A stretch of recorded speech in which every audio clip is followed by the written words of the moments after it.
Kimi Antonelli, the youngest leader of a WDC in F1 history. George Russell, unlucky or on fraud watch. Max Verstappen retiring from the sport. Ollie Bearman's crash. What is going on with these regs? Are the drivers about to revolt? This is the red flags. Konnichiwa, Vankas. What's up, Vankas, baby? How is everybody doing? How are we doing? What a weekend. There is so much to discuss. I mean, this is a controversial weekend. It's a litmus test. You either loved it or you hated it. It seems like the drivers hated it, but I don't know, man. I watched that race, and I had an amazing time. I was thrilled watching that thing.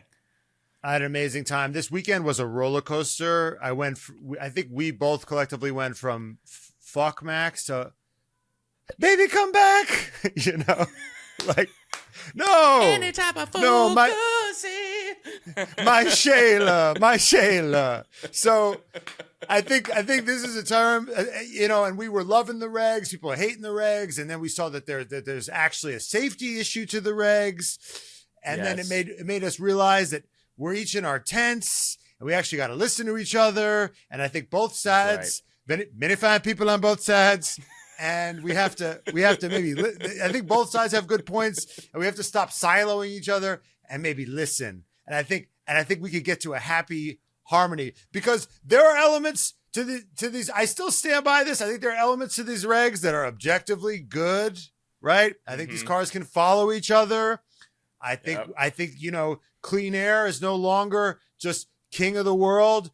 I think these starts, you know, are interesting. And these cars are, like, they say they're not as racy, but you see them, they're sliding these motherfuckers around. They look pretty racy. I've seen them go 3 wide a couple times in these past couple of races, but there is the negative side to it, which we'll get into later. And we also got a championship fight on our hands. So, I mean, we got a lot of good stuff happening.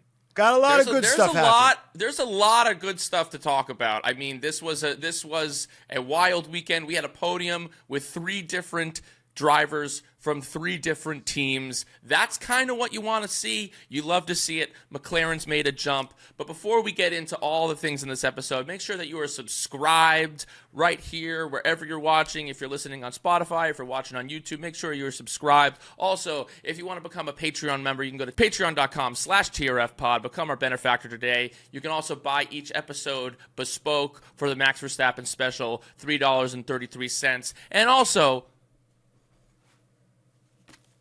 buy our book. Pre-order the book. We got a book coming out, Formula 101 for F1 fans who love the drama. It's coming out in October, but pre-orders really matter, and a bunch of you already pre-ordered, but there will be a link in the description. Buy the book, learn something today, and have a good time doing it. Okay. Let's get into the race. There's drama to talk about in terms of the behind-the-scenes stuff, but I want to start with Kimi Antonelli winning this race, leading the championship by George Russell. Matt, the question is, do we have a title battle on our hands? I think we do. I think, you know, we need to leave room for the fact that you and I might have been wrong for once in our lives, because we were big haters of this move. We thought that they should have kept Lewis and that it was too soon. But this kid, he looks like he's the real fucking deal. He's punched George in the mouth. George looks like he's bleeding. I mean, okay, so last week, right?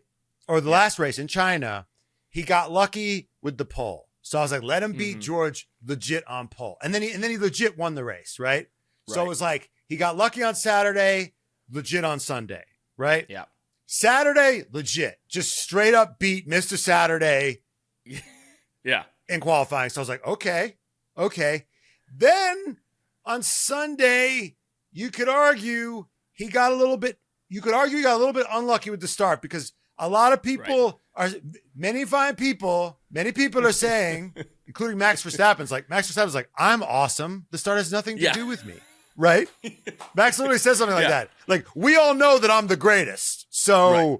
start's Max got nothing Verstappen- to do with me. And he hasn't had a good start so far this year. Right. I mean, Right. it's 2026. Max Verstappen has yet to have a good start.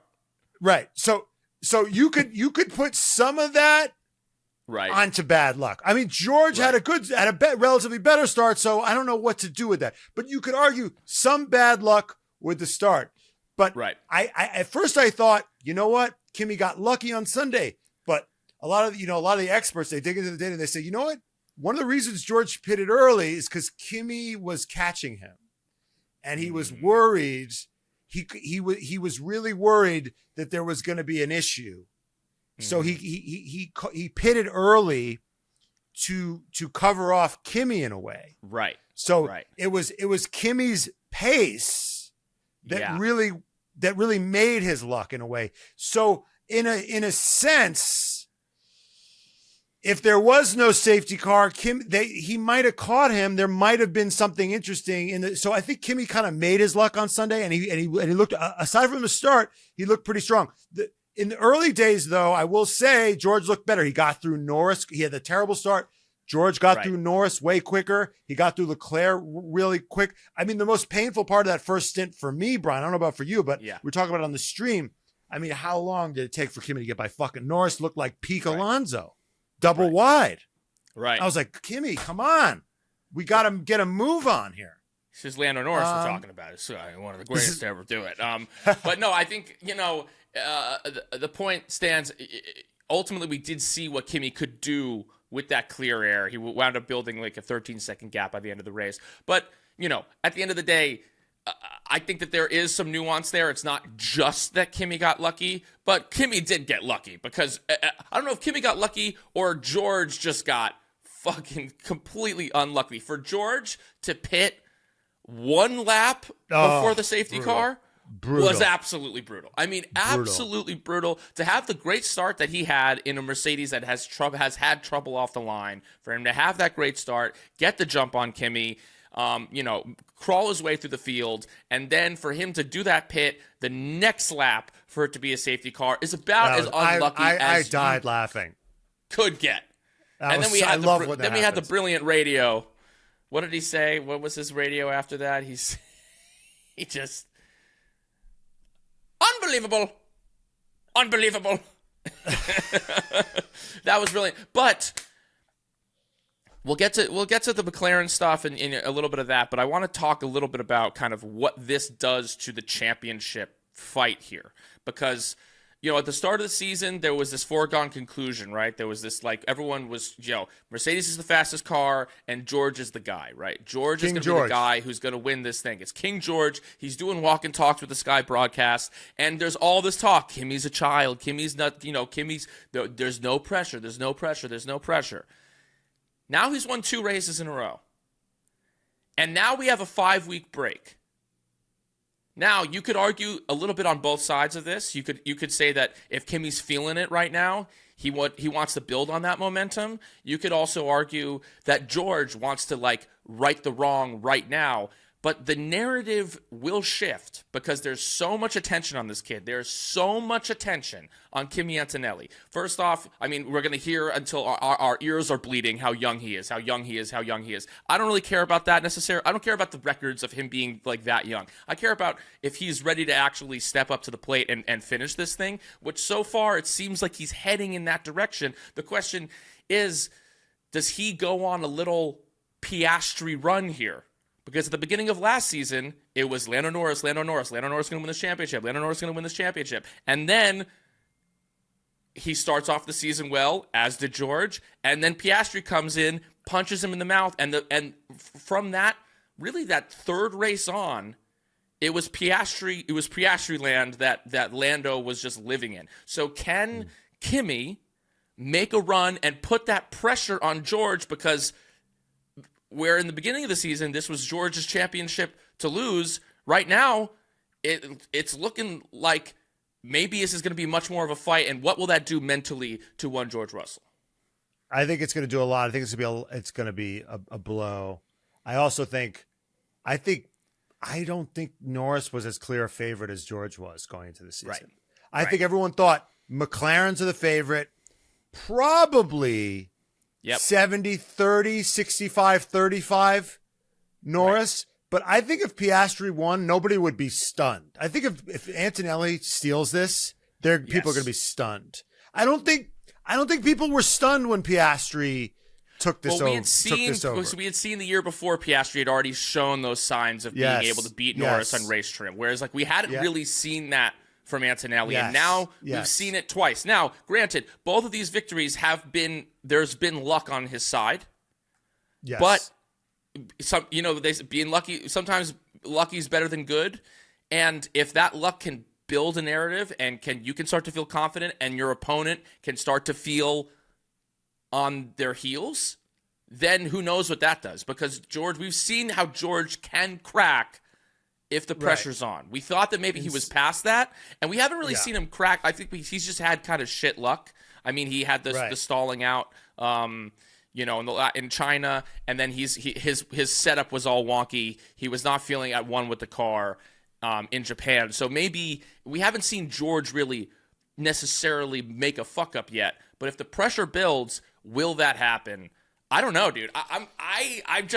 I'm praying that we have a championship battle on our hands, and I am starting to see if there's been so much hype around this kid, right? There's been so much hype around Kimi Antonelli, and we're like, is it overblown? Is it overblown? Is it overblown? I don't know. Maybe it's not overblown, and maybe we're gonna have to eat some humble pie with one Toto Wolff that he actually was ready to be at the top team. The race pace seems like it's there, and more impressively, he seems if he could beat him legitimately on Saturdays. I mean, that's crazy. I mean, that's what George is. That's George. That's Happy learned how to putt, right? He's beating Shooter McGavin in putting. Not to mention, let's talk. Let's discuss the emotion of this all, because that's our technical analysis. Let's get into our armchair expert analysis. Yeah. This must be devastating for George Russell. George Russell must be fucking devastated. I mean, George Russell, always the bridesmaid, never the fucking bride. I mean, he was saddled in Williams for years while Lewis was winning championships. We knew that he was ready to win in that car when he subbed in for Lewis in 2020 and basically should have won that race if it had not been for, say with me, bad luck or maybe a little bit of conspiracy. Maybe a little bit, maybe they had a little something to do with that. But this Kimi Antonelli has gotten everything that George Russell was begging for years. He got immediately put into the Mercedes. Toto fucking loves him. He has the affection of Toto. Toto babies him. Toto loves him. And, he has the good vibes from around the paddock. Lewis loves Kimi. The people kind of love Kimi.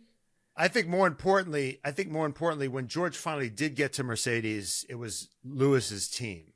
Right. And it was like everybody, Lewis was favorite son. Yes. And now finally, and when he did get there, the car wasn't good. Right. So he finally got to, it's like he showed up to Enron, right? And put his pension plan in right when everything went belly up. Yes, he didn't get any of the good times. You know what I'm saying? Exactly. And Antonelli gets to show up. He doesn't have to spend any time at Williams slumming it like George did. Right. And he shows up right when it's popping again. Right. And he doesn't have to do any time in the wilderness. Maybe 1 year, which is the time he spent, he probably needed that 1 year.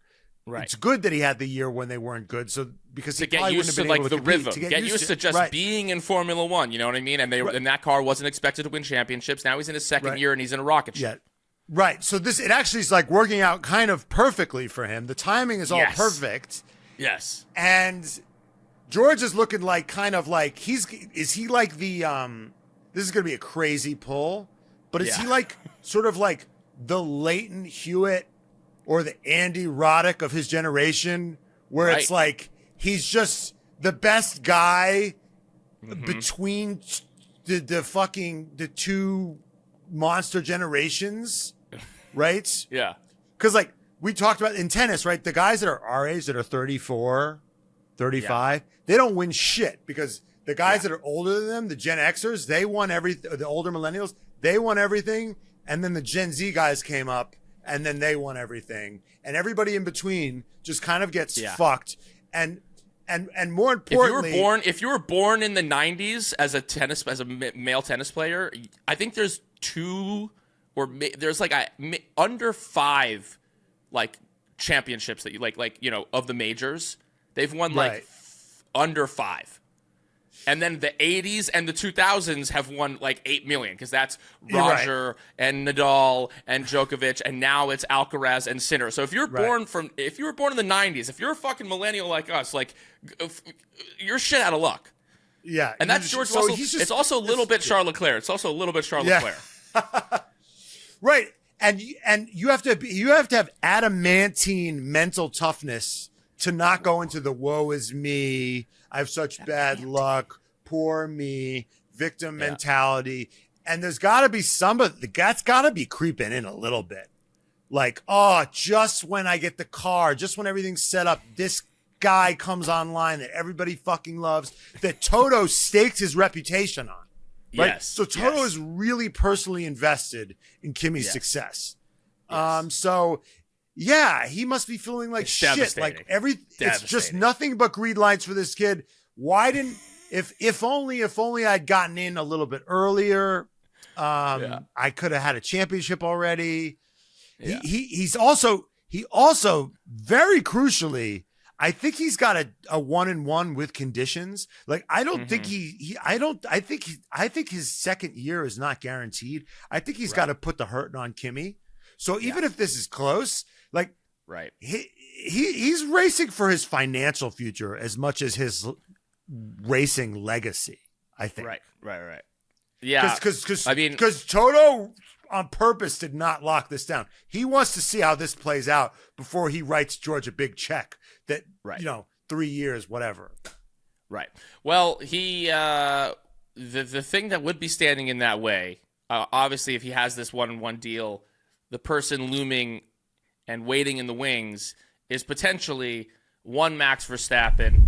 Venkas, when hairlines start to thin, confidence can too, which is why Hims makes it simple to feel like yourself again, with access to simple, personalized care that fits you and your hair's life and style. Hims offers convenient access to a range of prescription hair loss treatments with ingredients that work, including chews, oral medications, serums, and sprays. Doctor-trusted ingredients like finasteride and minoxidil can stop further hair loss and regrow hair in as little as 3 to 6 months.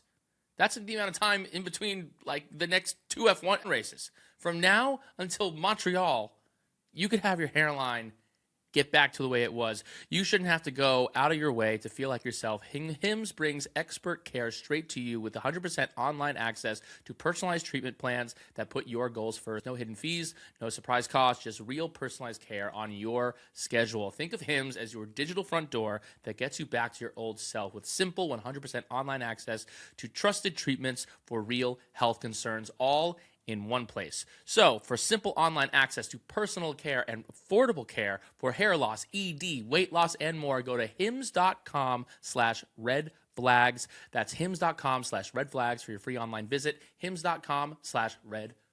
Featured products include compounded drug product, which the FDA does not approve or verify for safety, effectiveness, or quality. Prescription required. See website for full details, restrictions, and important safety information. Individual results may vary based on studies of topical and oral minoxidil and finasteride. Let's talk about Max Verstappen's weekend, because boy, was it eventful. First off, the weekend started with Max Verstappen booting a journalist from a press conference. Gilles Richards from The Guardian, the British outlet out there, was ousted from a press conference because Max Verstappen said that he would not answer any questions until he left. This is in response to the question that was asked of Max by Gilles, or Giles, I don't know. What do you think? How do you say that? He's British, so I'm going to say Giles. This is in reference to the question that Giles asked Max at Abu Dhabi at the end of last year, where basically, because Max lost by 2 points, he had asked him, since you lost by 2 points, do you regret what happened in Spain? There was obviously that very tense exchange where Max said, you're grinning at me right now, even he didn't like the way that it was asked of him. But this was the conversation that happened. Max Verstappen says, 1 second, I'm not speaking before he's leaving. Richard says, seriously? Max says, yeah. Because of the question last year? Yeah. You want me to leave? Yeah. Because of the question I asked you in Abu Dhabi? Yeah. And why you? Yeah. About Spain? Get out, says Max.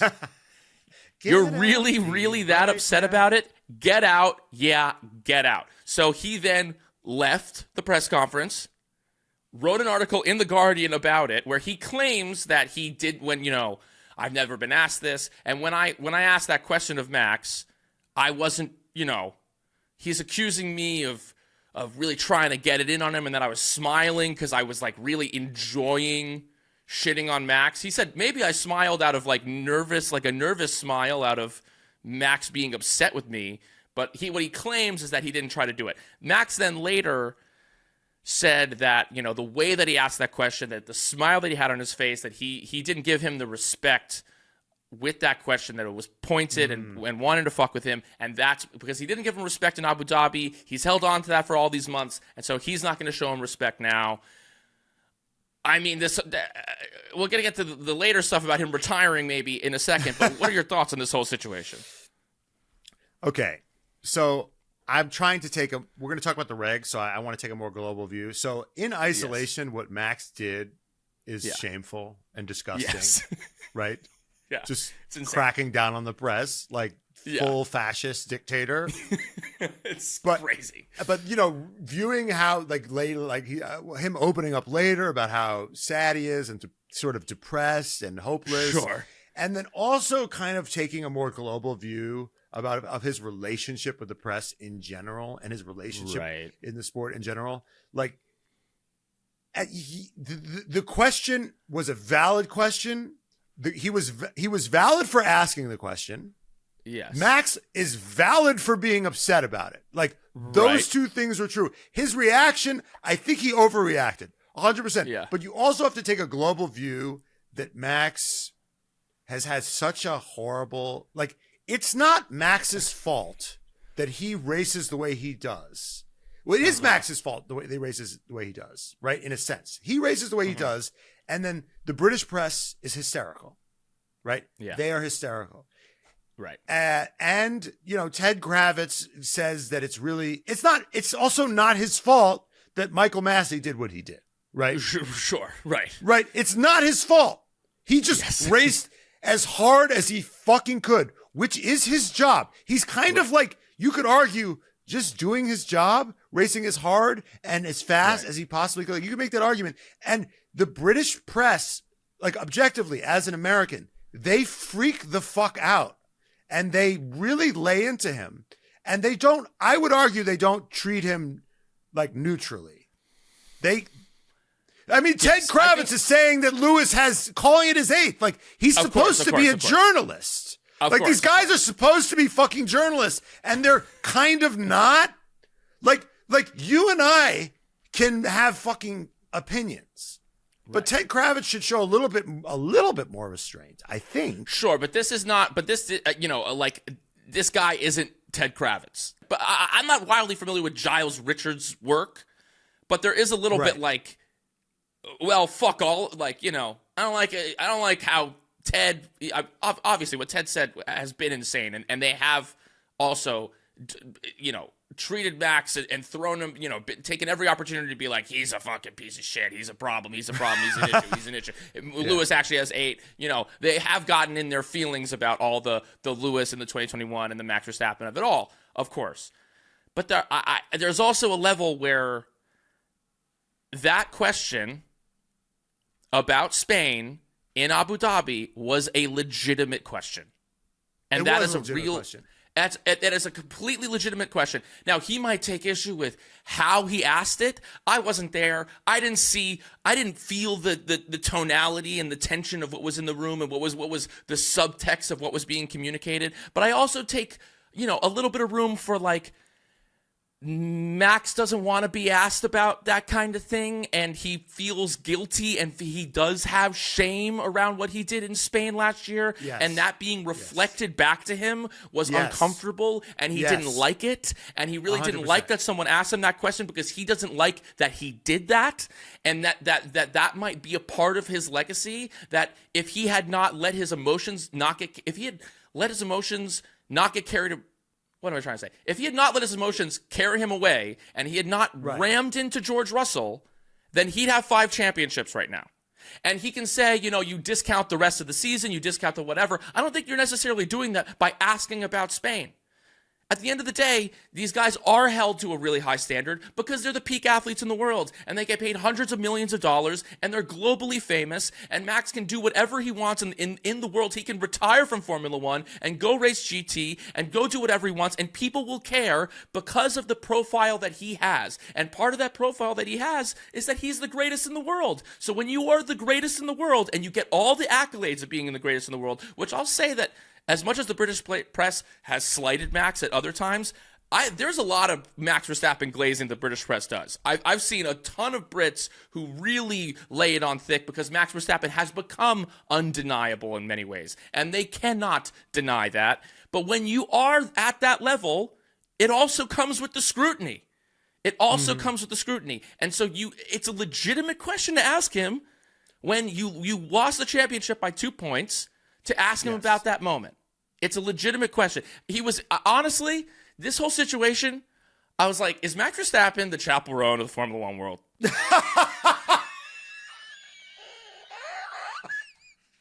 It's giving Chappell Roan. It is giving Chappell Roan. Because listen, Pink Pony Club? Undeniable. Red Wine Supernova? Unbelievable. I mean, she is probably, honestly, in my estimation, she is the best singer. She is the best singer and songwriter in pop. But she doesn't want to be famous. You know what I mean? It's like she hates being famous. Little kids like, can I do whatever? Released an album. Hates making music. Apparently, to release his singles. Hates her fans. Yells at. I don't think Max hates his fans, but Max like the trappings of fame, hates the trappings of fame. Yes. But the talent, I know people hate Chappell Roan, but she can fucking sing. The talent is undeniable. The talent is undeniable. Yeah. She's amazing. Maybe, possibly industry plant, but god damn it, can she sing? She can fucking sing. I mean, Chappell Roan can hit a high note like Max Verstappen can take Eau Rouge, okay? Like this is what we're talking God, Brian, I can't. Joanna, my fiance, I was struggling. I'm not a great singer. Yeah. But I was limping along in karaoke, and then she just decided to put on Pink Pony Club, and I almost died. Yeah. Girl, what have you done? Well, it's not in your register, baby. If you're saying that, as a baritone, you'd be able to figure it out, but you can't. There is but even in a baritone, it's a stretch. I mean, you got to go really low. No, she's one of the she's as I see it, like the most talented pop star in the world right now. But she hates everything that comes with it, which is what Max. Right. This is Max. Max is the most talented driver in the world right now, but then he doesn't kind of want to be held to that standard when it doesn't suit him. Yes. That's such a good point. And I think what's interesting is, and this goes to like what he's saying about there's kind of two things going on. There's like the Chappell Roan thing where it's like he doesn't want the press and the bullshit and the politics. There's that. And then there's these reg sets, right? Right. Okay, let's get on to that. This would be because this is also like if you made Chappell Roan sing, I don't know, a Bruno Mars type of song. And well, she's what it would be? It would be if Chappell Roan, they were like, so the new way that we're producing all albums is that we're going to take an AI version of your voice, and you're going to sing alongside that, and it's actually going to do half of the high notes with you. Yes. Because it's better for the environment, and the big corporations like it, and the fans will love it, and everyone will make more money this way. And she's like, I could do 4 octaves all by myself. Let me just sing the 4 octaves myself. I'd be like, no, it's better this way. And now all of a sudden, fucking Paris Hilton can hit 4 octaves. Yeah. And can sing the same shit as her. And she's like, this is bullshit. Yeah. Like, what did I train my whole life for? Right. To so that Paris Hilton can now sing 4 octaves alongside me and can sing Pink Pony Club the same way. Right. So like, that's a little bit Max's problem, I think, with these reg sets is like, he can't, he's so pure. He's a purist. Right. He's a purist. And what he does, the thing that he feels like separates him and separates like what it means to be a driver and not, a car driven by, I think they all kind of feel like, why am I even here a little bit? Right. Or the way that they value, like, this is what I do that other people can't do. That is no longer as valued in F1. And I'll say especially on a Saturday, especially in qualifying. So Max, after qualifying, had some quotes to say, because Max has been irate, right? He's been angry. He's been angry about these regs. Angry. He's incensed by them. He gets knocked out of Q2. What he said was, I'm honestly not even mad. I'm way past that. That's not good. I don't know the right word in English for it. I don't get upset about it. I don't get disappointed or frustrated by it anymore with what's going on. Then he talked about the issues with the car. But then Yas said he's not enjoying it. Competing in these cars doesn't challenge him. I fear he'll lose motivation. He no longer thinks that F1 is the best. It will be a problem for his future. He used to think that racing a Formula 1 car was the most beautiful thing there was. But now I have a rather bleak outlook. I wish I could say it wasn't so. But with an eye on his future, I do see this becoming a problem. He's like gone through the 5 stages of grief. Yes, and he's reaching because he was acceptance. Angry. He was angry because when I go to therapy, like what's underneath the anger? He's sad. Yeah. He's mourning this thing that he loved. It's kind of beautiful when you get past the anger and depressing. Right. Yeah, and we write, not to plug the book, but I write about this we write about this in the book where. Max is kind of like Achilles and it's a thing that I think a lot of people in the Western world struggle with. It's the first Western story that we have is the Achilles. He's given this choice, right? Where he could go for glory and die young and have all this glory and fully commit to the Trojan War, or he could stay home, get married, have kids, live a long life, and just kind of be forgotten. And then he's that's because they know, because he's given the map, like this is what will happen.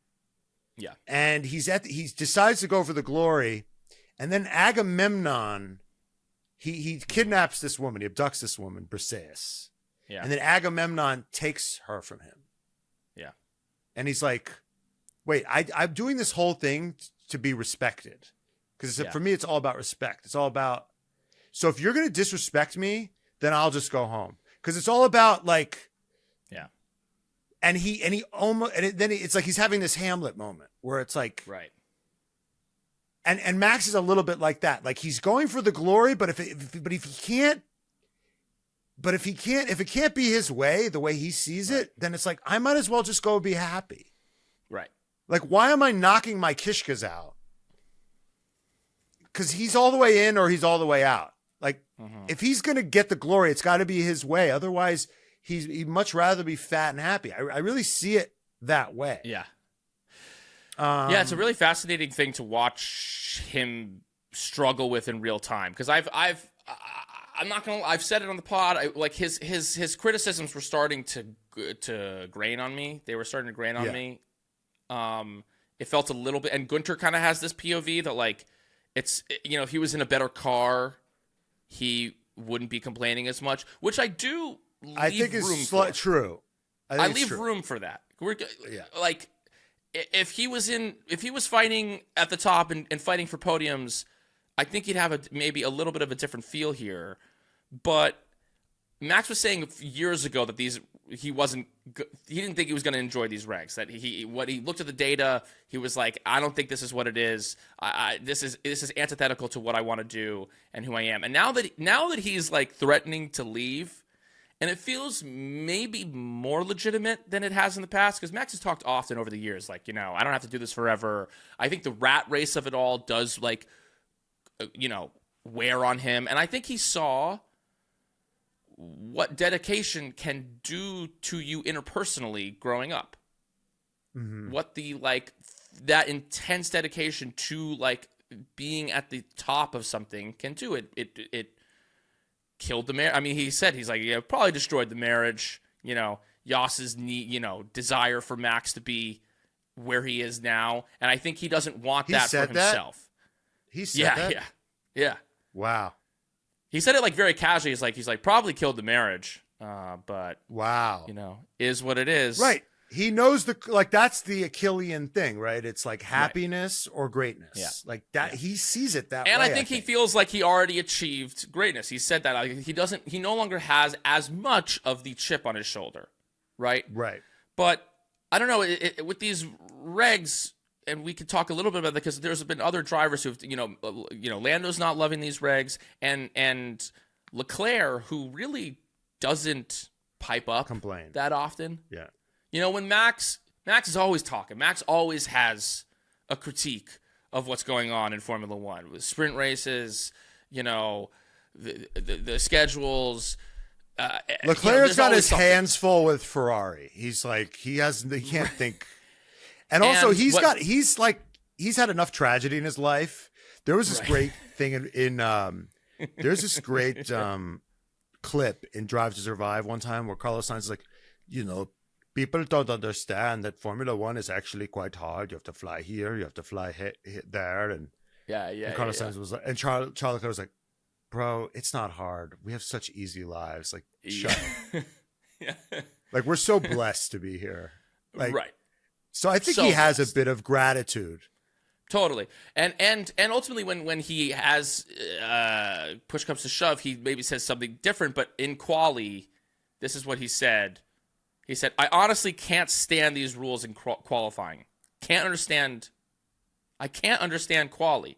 It's a fucking joke. I go faster in corners, throttle earlier, fuck's sake. I'm losing everything in the straight.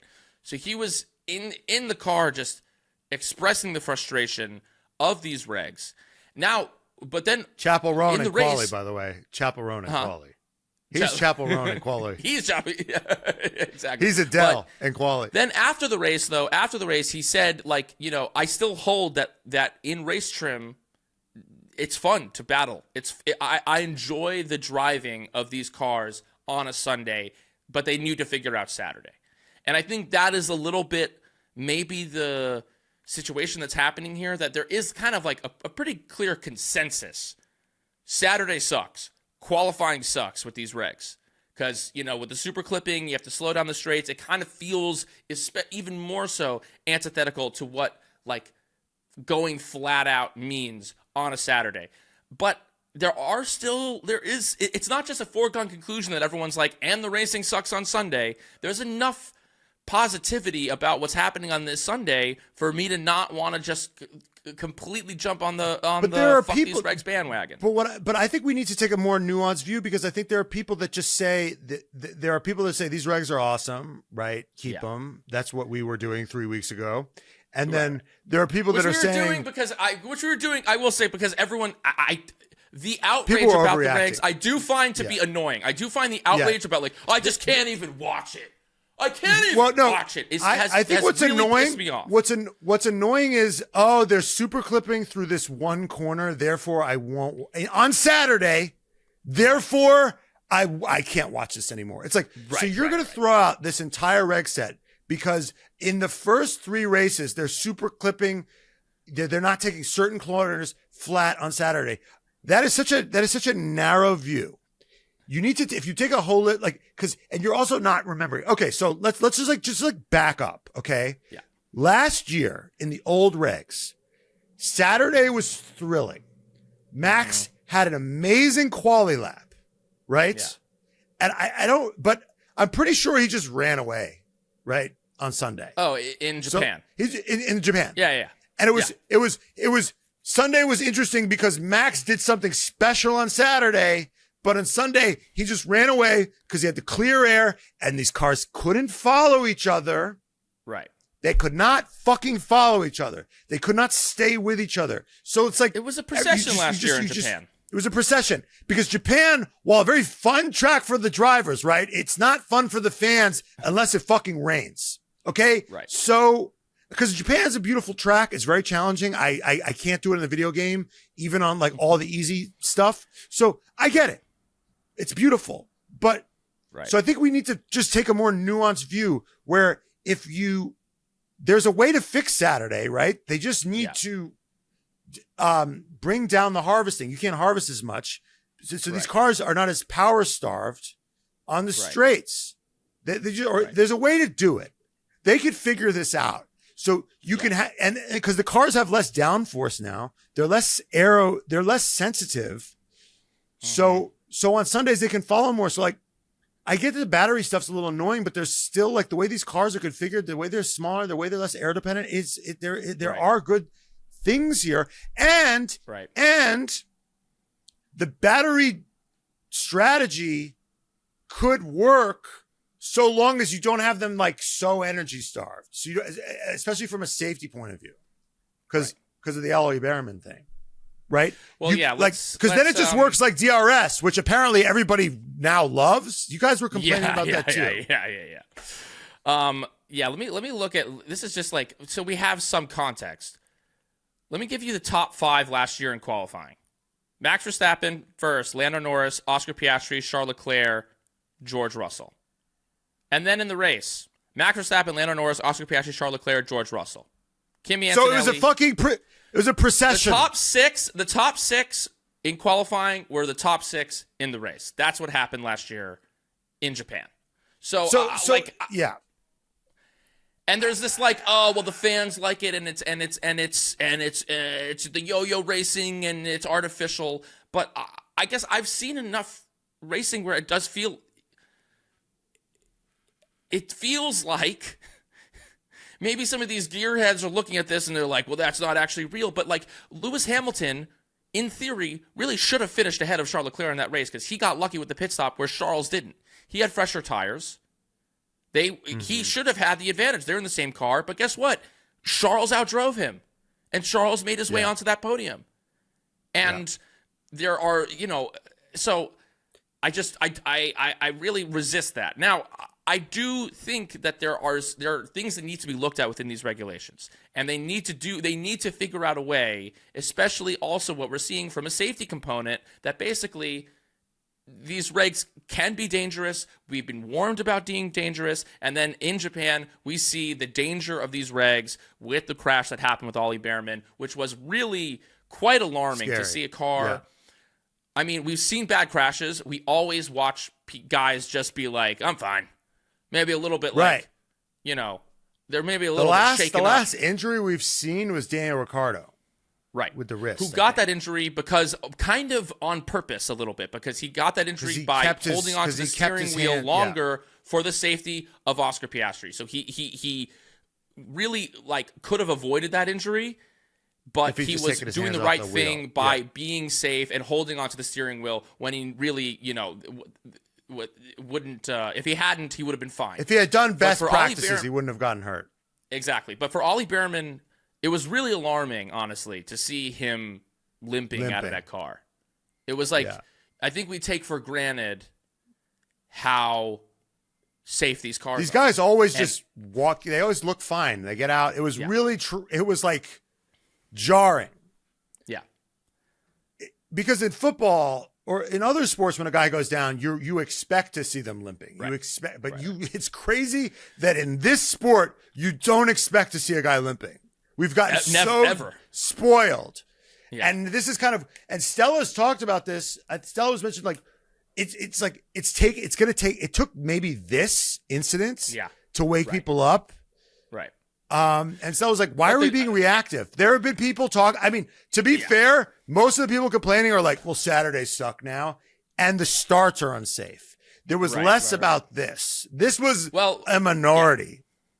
This And wasn't also, as I want to front- say, this wasn't as like I think there were people talking about this being an issue potentially, but this wasn't as like this is what's gonna like. Front-facing. There were more pressing things that people thought like we need to figure out this shit first. the starts were more of an issue, and the super clipping being antithetical, and the yo-yo racing, and the qualifying sucking. But this was definitely like on the list, and now it's probably moved to the top of the list.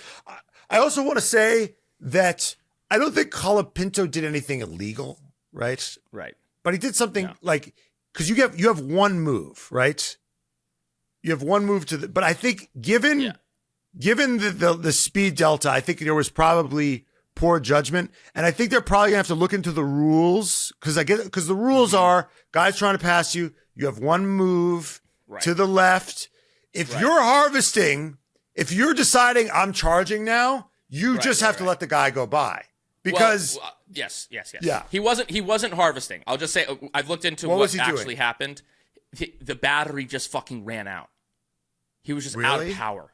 Yes. Okay. So and I I think it doesn't necessarily make that much of a difference. If you are off of the pace on potentially high speed areas, you do need to maybe, like you would see in qualifying, get off of the racing Just line. get the fuck out of the way. You're not allowed. You're not allowed to drift towards the middle like normally. But this is, and that's why he wasn't penalized, because because that's why he wasn't penalized, because you're allowed to take up the middle of the road. That's allowed. Of course. But and I think the people were like this. They've said this wasn't his fault. I think Komatsu was like, I don't blame Colapinto. This is just like this is just the issue with these cars. What I think is interesting about this is that from what I've read, Colapinto just ran out of battery on these in this section. Right. And I think when I look at these regs, as I'm starting to understand them a bit more, there's all these new rules put in to make up for the fact that these batteries are like actually not powerful enough, right, and not good enough to really work. Like, the movable arrow is not there for any race advantage. I mean, you could try to work it so that your movable arrow is better than the next guy's movable arrow. The whole point of movable arrow is because the batteries will get depleted so fast. Yeah. If there's that much drag, that we need to just make it easier for the batteries, because the batteries aren't there. And that's where you look at these regs and you're like, well, guys, guess what? The technology's actually not there yet. Like, these batteries aren't good enough yet in order to not have all these compromises in all these other ways. And for, it's like, let's make the next F1 cars like flying cars. It's like, bro, you can't. It's not there yet. Yeah, we're not there yet. The technology's not there yet. So they're kind of like trying to shoehorn the new technology and then make all these other adjustments around it to make it work. And I think, there's all this talk about they've done this for the fans, like, as the fans are enjoying it, whatever. That's not why these cars are 50% electric. We've said it before, but I want to say it again and just make it perfectly fucking clear that the reason these cars are 50% electric is because F1 cares about big business as much, if not more, than the fan experience. I think they want there to be more overtaking. I think that was the whole point of DRS. They want these races to be exciting. They don't want them to be a procession. But the idea, the harvesting and the battery power has nothing to do with the fans. That has everything to do with them appealing to Audi and to big manufacturers and making these cars road relevant in order to, and getting down to net zero because they want to be able to check a box. That they're good for the environment? I don't think so. I don't think if Formula One didn't exist tomorrow, I think the environment would improve. So let's not talk about how great the Formula One is, that is sponsored by Big Oil and is Big Oil crypto and moves all around the fucking country with fucking freights and with no I forgot about why. Yeah. I mean, we're in North America, then we're gone, then we're in the Middle East, then we're in North America. It's all over the fucking map. So it's not good for the environment. So this whole thing is kind of bullshit in that way. Yeah. Yeah. So, I don't know. By the way, this is also these comments are for all the people that think we're taking a check from F1. Oh, the yeah. FIA. People think that we're in F1's pocket. I think we're in F1's pocket just because we've defended these regs. these races have been great to Exciting. watch. Yeah. They've been exciting, and there's been enough on-track, real close action. I mean, Lewis and Charles touching. I think Charles in the cooldown room was like, that was so hot. That was so hot. That was so hot. He goes, when they were sitting in the green room and they go, ooh, and they looked at Leclerc and he goes, we touched. Yeah, we touched. I thought I had a puncture. I thought I had a puncture. Dude, he could puncture me anytime he wants. just letting I'm just putting that out there. Jesus. He can puncture you. He was looking really fucking good. And I want to go back to, I think we've taken a good bite out of these regulations. Yeah. I want to go back to the race for a second. Yeah. We talk about bad luck. Uh-huh. Okay? You know how unlucky Russell got. Yeah. I want to hold space. I want to grab your pinky. I want to grab your long fingernail. Yeah. We need to hold space, Ariana Grande and Cynthia Erivo style. Yeah. I want to hold some space for Oscar Piastri. Okay? Yeah. We need to hold space for that for my adoptive brother. Son. Yeah. My little brother or son. Yeah. Well, because Nicole's our daddy. That time? Get that shit on. I don't even know. Oh, it's very over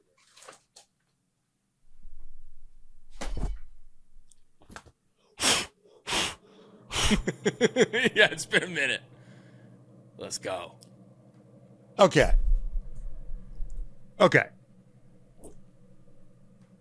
This was so awesome. Well, first of all, he has worse luck than anybody else. Everyone's saying a bad luck. I mean, this guy had a fucking race win. He hasn't fucking started a race. He starts one race. He almost wins it. Gets fucked. So anyone says George Russell's unlucky, I see your George Russell and I raise you fucking Oscar fucking Piastri. Gets fucked out of a world championship last year by Zach Brown and papaya rule politic bullshit. All right. I've got my Delulu hat on, so I'm allowed to say it. Yeah. Cook daddy. Cook daddy. But seriously. I fucking was so after watching him lose the championship last year in such agonizing fashion, not seeing him start two races, seeing Oscar edge. All these guys have been gooning all season. Goon. Oscar's been edging. He hasn't been able to have any sex, hasn't been able to come at all. He just fucking shoots a fucking rope in that start. Came out fucking swinging. I mean, he's been on the no nut new regs. No nut new regs. It was so no nut November coded. Yeah. And then December 1st, just an absolute rope. Oh my God.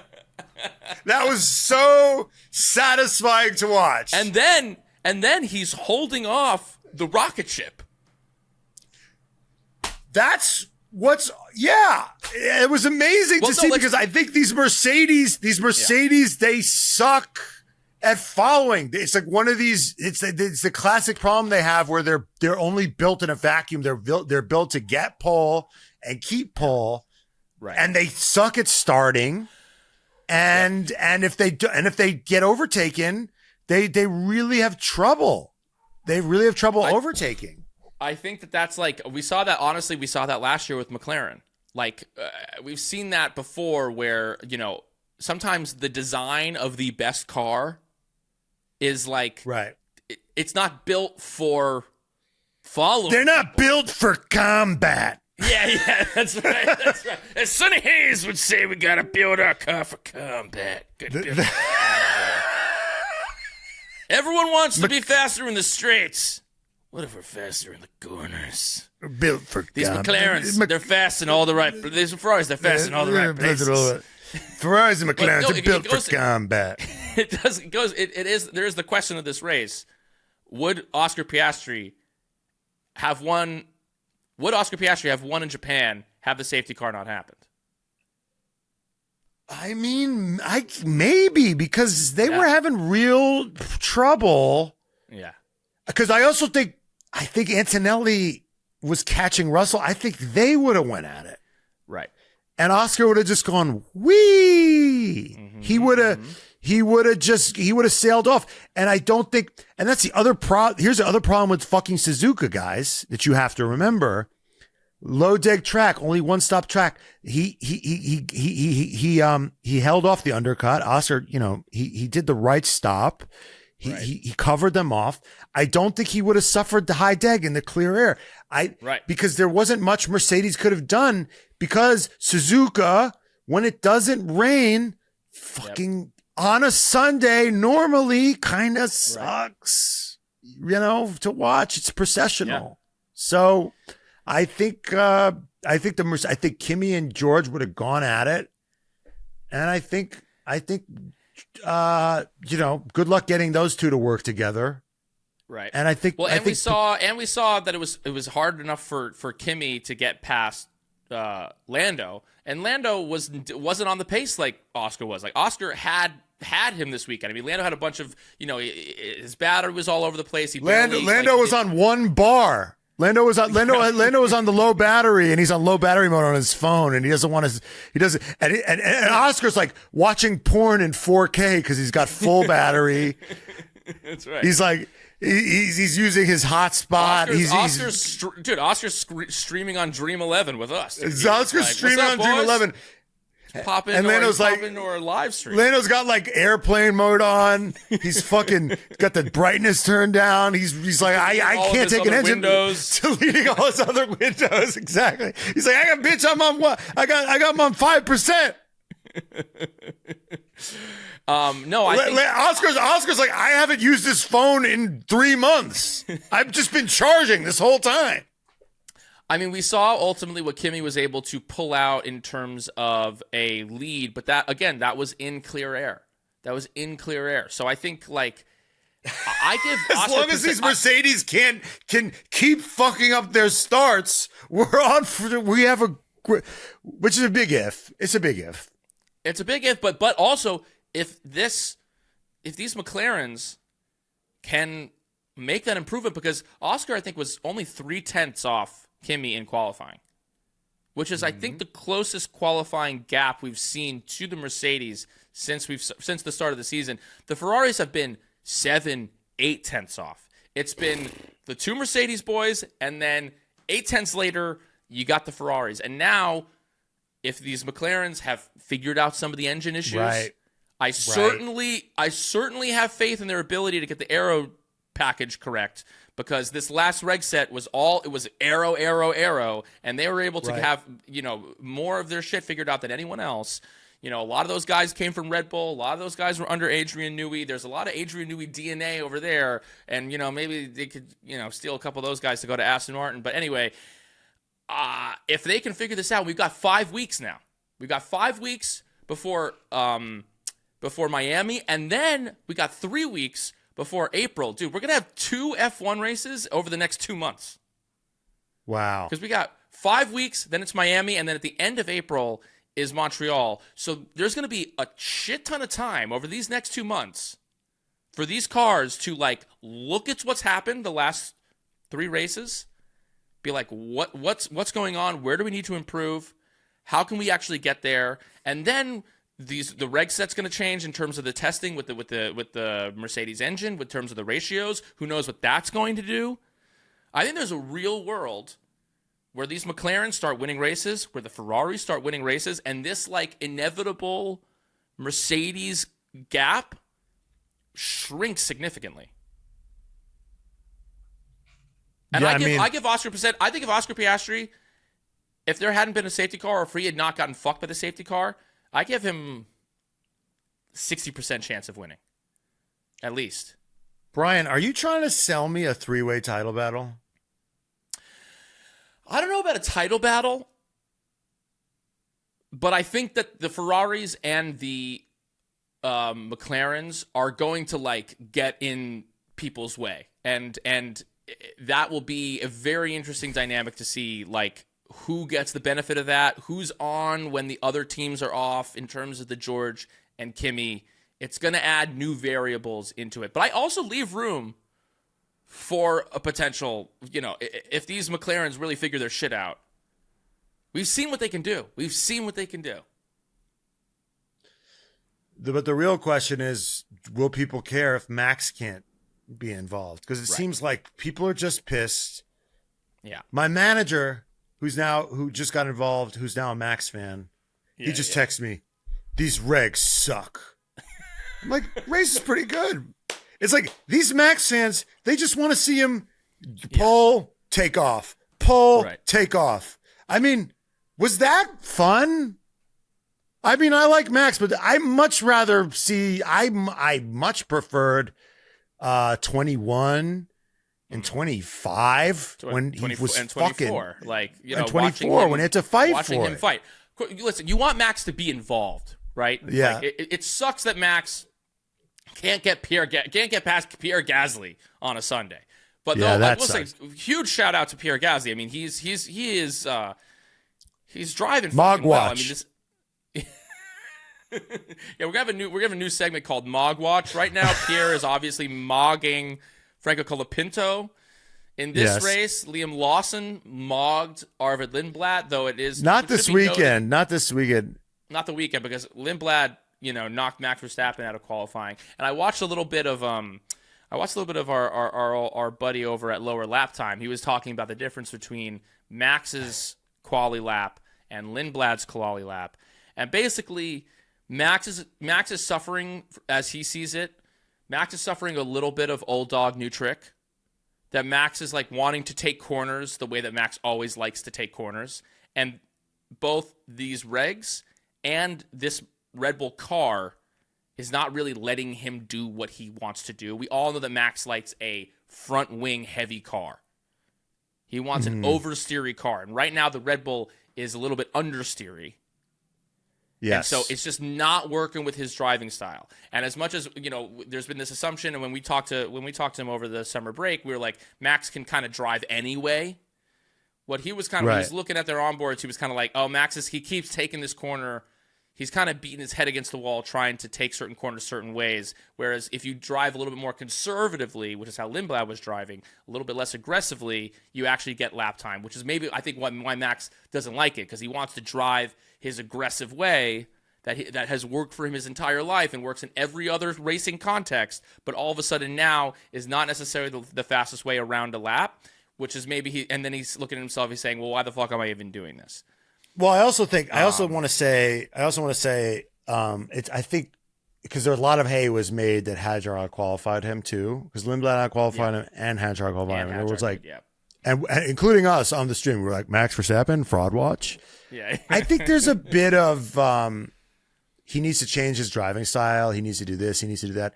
I think it's a little bit, and I think we saw this last year to some extent too. Yeah. Where everyone's saying, well, there's a bit of, he needs to change his swing, right? He needs to change his swing. And he goes, no. I keep my swing the same. You change the equipment to fit around my swing. Because I know I hit fucking nukes. Yeah, right? Yeah. I hit fucking nukes. I also think that I'm going to change my swing so I can qualify P9. No, I'm not interested in that. I'm interested in winning. Right. And that's a little bit like, I remember in 2020, I think it was 2024, Lewis was getting absolutely mogged by George Russell in qualifying. Right. And it was because I think naturally, probably at that stage in their life, in their careers, George had a 10th on Lewis, but not 3/10. And it's because Lewis was doing all kinds of crazy shit, because guess what? He wasn't interested. His concern wasn't, I want to get P5. I want to qualify 5th ahead of George, who's 6th. He was like, how the fuck do I get back to winning? Let's do this setup. I'm going to try this. I'm going to try that. And I saw a clip of Max who was they asked him about how he drives the car. He goes, there's nothing wrong with understeer, but he goes, it's just not the fastest way to go. He's like, oversteer gets you that last 2/10. So his thinking is, if the car doesn't work in oversteer, then I'll never get those last 2/10. I think there's some of that thinking where it's if the car doesn't work in oversteer, why? Like he's okay, like he wants to, like he's going to keep failing until they figure out. I think there's a little bit of that where other guys are like, I want to get the fastest lap time now. And he's like, how do I get the fastest lap time later? I want to win. And I think that is a little bit what happened last year. It's like he was failing. And then they slowly, figured it out. and he wasn't as worried about getting as high. Like that's why he'll take a setup change and move all the way back in Brazil, because he doesn't care. He wants to win. Right. Yeah. This question is he now just unmotivated because even with, if the car was in that right window or was more oversteering in the way that he likes it, would he even enjoy driving it? He's claiming no. I leave room for yes. But anyway, we've gone on enough about it. Let's go into our awards for the Japanese Grand Prix. Matt, who was your daddy of the day? It's maybe Alonso, who's an actual father. I'm like, who had a kid. Did. Mazel tov to Alonso, Mazel who's tov. now has a second child to join me. That's right. Dude, I have an Alonso shirt. We sell an Alonso shirt on our website, and I wear it. I wore it a couple times at my child, at my house with my parents. Yeah. My dad goes, "Why do you have a shirt of yourself?" And I was like, "That's not me, Dad. That's Fernando Alonso." He goes, "Looks like you." Highest compliment. Highest compliment. Okay, I didn't realize you were. Okay, I didn't realize you were humble bragging on the podcast. And then it's either him or I would say Piastri. Had a great race. I would give it to fucking Oscar, dude. I mean, that start. I mean, everyone says the Ferraris, they're the ones who have the good starts. Well, guess what, bitch? Oscar Piastri hasn't really started a race yet. He started the sprint, but I don't remember what he did in the sprint. But he had there was like a delta. You sent over the start times, like the from speeds Peter of Windsor. The start. It was from Peter Windsor. Yeah. At the start of the race, Antonelli was at 70 kph. Yeah. Russell was at 129 kph. Leclerc was at 131 kph. Lando Norris was at 140 kph, and Oscar Piastri, fastest of anyone, with 148. But kph. I think we should also hit that Hadjar was at 85 and Verstappen was at 97. Bortoletto was at 52. I mean, yeah, these timings are all over the fucking map. These guys, but Gasly, another good start, 133. So the Mercedes customer teams and Russell outperforming the Ferraris here. So maybe that is a little bit concerning that these Ferraris maybe are not quite having the differential that they once had. And Hamilton had a bad start. Well, Hamilton had a bad start.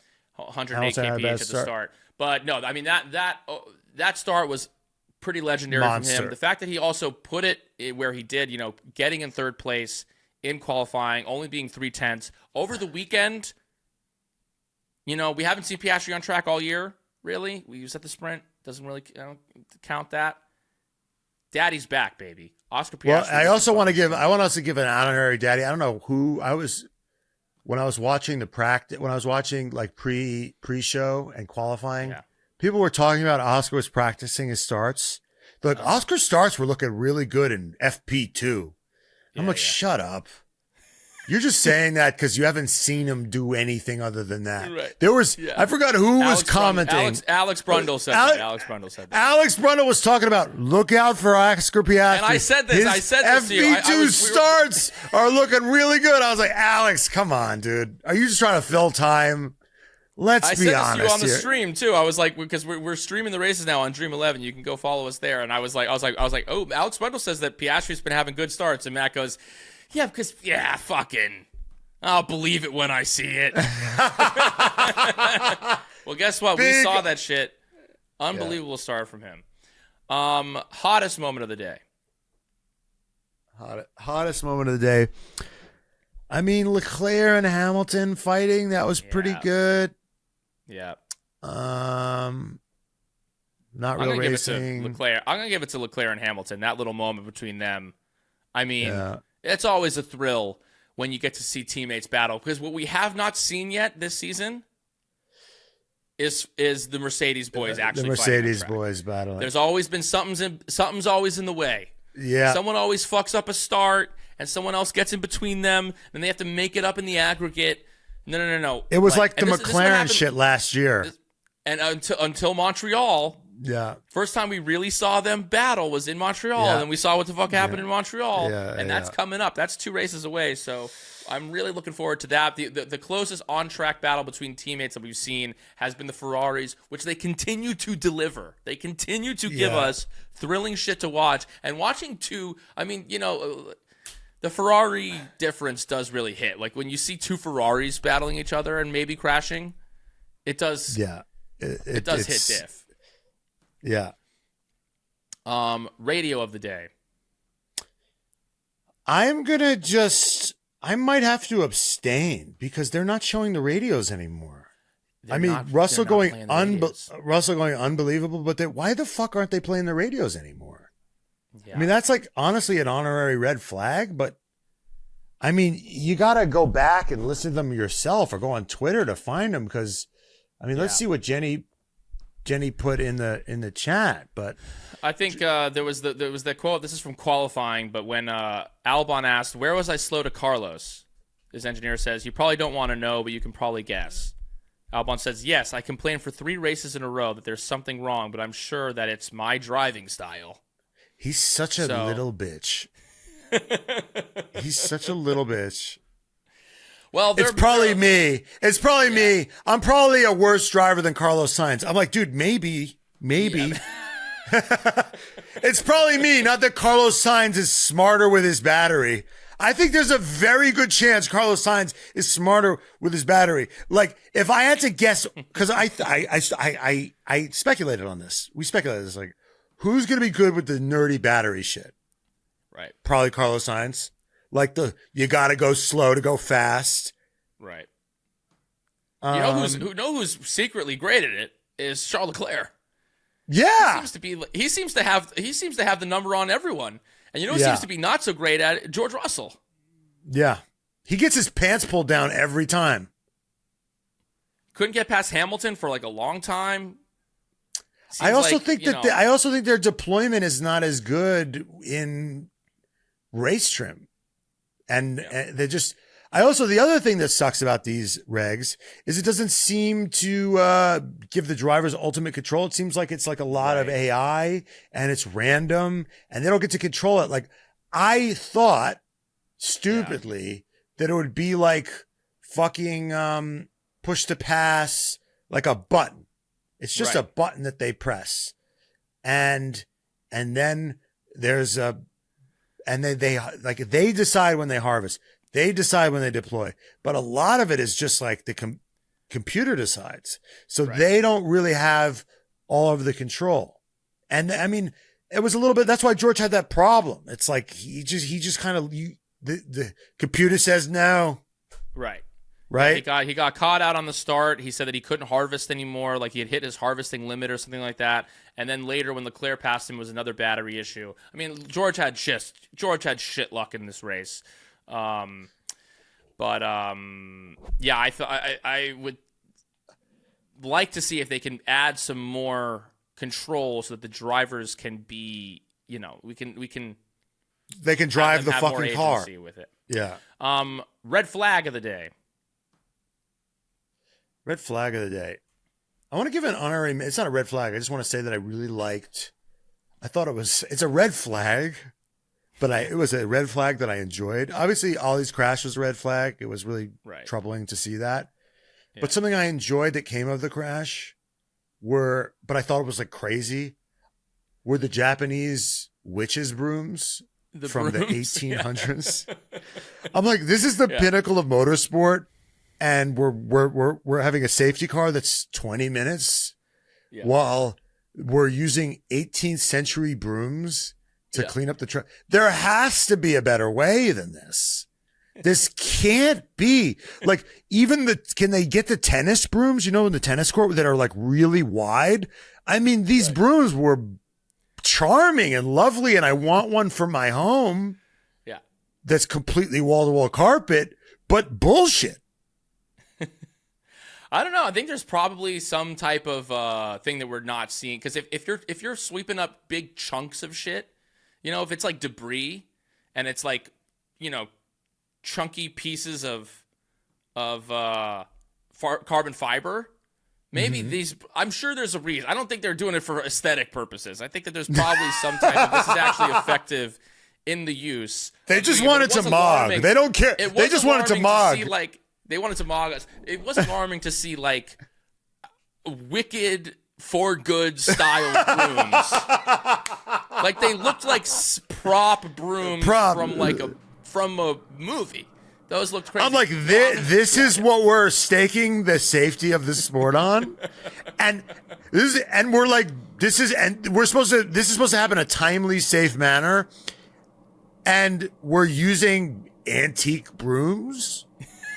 I loved it. I'm like, also what's taking the cleanup so long? Oh, okay. Yeah. It was charming and whimsical, and Wes Anderson and Twee. Right. Yeah. But I was just like, yeah. Can we get back to racing? Yeah. I think, obviously Ollie's crash, Max kicking out journalists, it was reminiscent of things that are happening in Washington D.C. right now. Yes. But who I'm giving red flag of the day to the entire Mercedes team kits in Japan. From the fucking jizzy race suits to Toto's leather sleeves, and with to the weird pockets, with the pocket on the arm, with no Mercedes shit on it, but obviously it did have Mercedes. No, the Mercedes shit was like black in the leather. You could barely see it. It was subtle. It was the one thing on the jacket that was subtle. It was giving leather daddy. I don't want to see Total Wolf with leather sleeves was not something that I thought that I'd be seeing in the year 2026. Here's the thing. I don't think anyone could have pulled that off.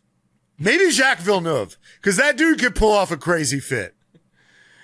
It was a wild fit. I mean, he's still extremely handsome, but it was just like, what? Why are we wearing leather sleeves? This is crazy. And then the Bill Belichick oversized hoodie for whoever the engineer was that was on the podium with Kimi. I was like, yeah, he had the cutoff. Yeah, I gotta say, Kimi in the Mercedes puffer looks sick. The Mercedes puffer looks sick. It was age appropriate. It was awesome. I'm like, I kind of want that.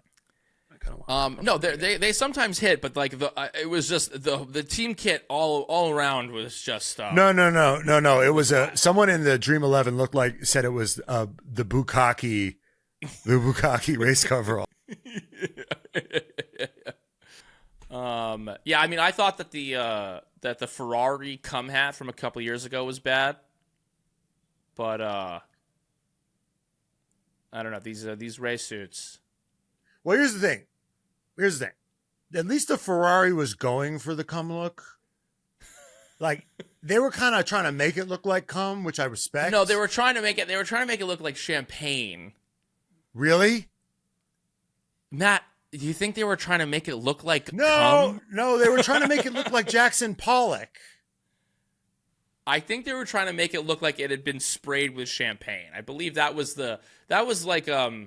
in their Zoom meeting where they said, what can we do to, do this design? Ferrari hat cum. What race was it that they did it for? Just type in Ferrari splatter hat or I guess what? I typed in Ferrari hat cum and it showed up. So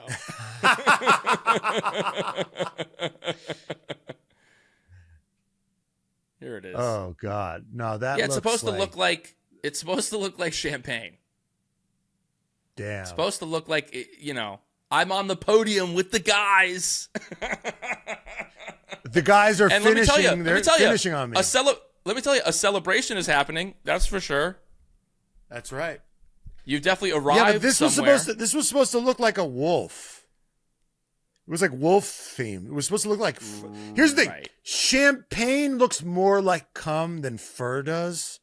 Right. So I almost excused the mistake. I was like, "How did you make fur look like cum?" You know what I mean? Mercedes F1 cum suit. There we go. Wow. Oh Jesus! And they got a lot of it in the crotch area. Yeah, it's all in the. That's the real issue here. Yeah. If they had it's all in the crotch area. It's all in the crotch. I can't believe that this got okayed.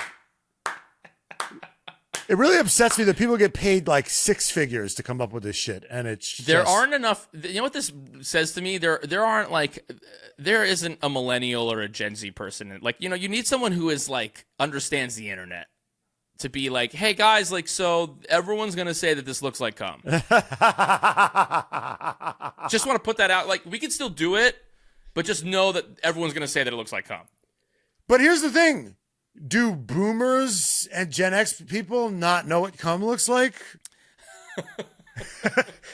Like, you don't need to know the internet to know what cum looks like.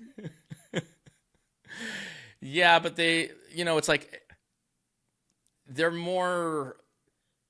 They just get lost in the sauce of provincial. They're more like people in the provinces don't know what cum looks like. No, they know what cum looks like, but they just wouldn't want to like say it out loud. You know what I mean? Like they're like, well, obviously this is not that because this is a race suit. Whereas like when your brain has been distorted and brain rotted from being on the internet, like nothing. When world events and like a meme of a guy getting kicked in the balls like kind of hold equal weight in your terms of like what you consume. Yes, it's all blends together. Whereas everything's been flattened. Exactly. Exactly. No, I hear that. I hear that. Anyway, Karen of the day. Karen of the day. It's not really Karen. I just want to point this out. Yeah. It's just the thing that I want to bitch about.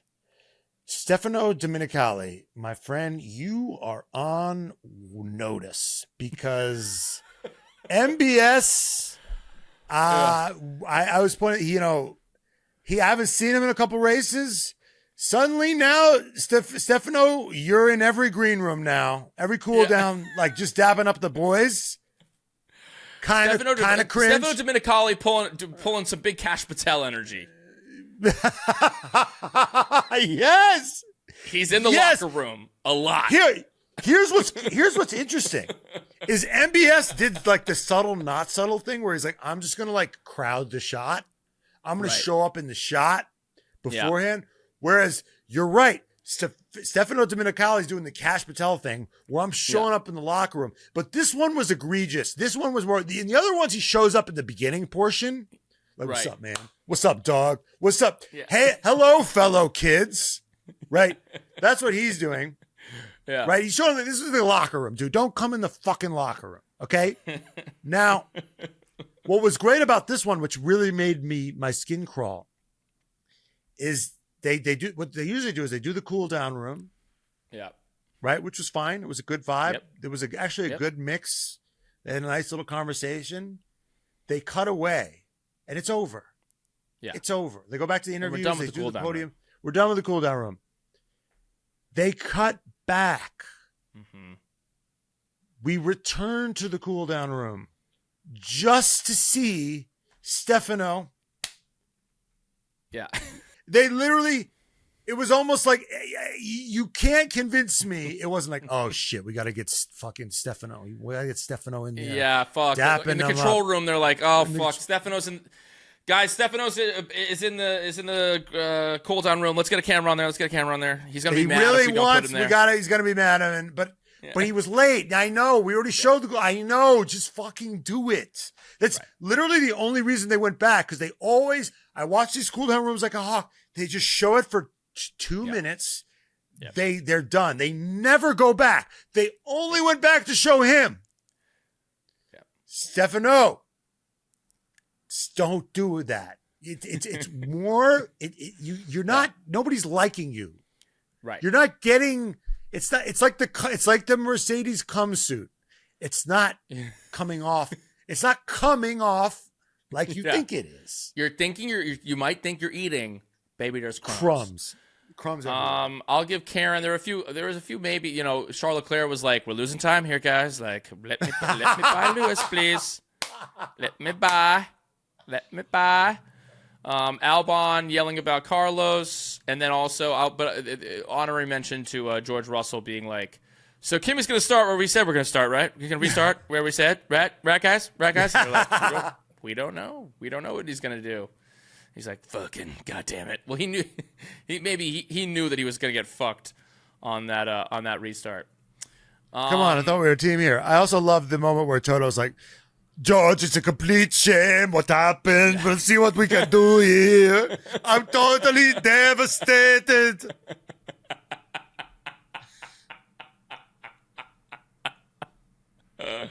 Like he isn't fucking making a fucking Ferrari. Little too late. Anyway, this was a great race. I had a great time this weekend. We're streaming all the races on Dream 11. Go follow us over there. Buy our book. Pre-order right now. Subscribe to the Patreon. Make sure you're subscribed wherever you're listening. We are going to be back on Wednesday with Gunter Steiner. We're going to talk about all things there. So write in what we want us to talk to Gunter about. And we got 5 weeks off. We're going to keep you guys nice and entertained during the time off.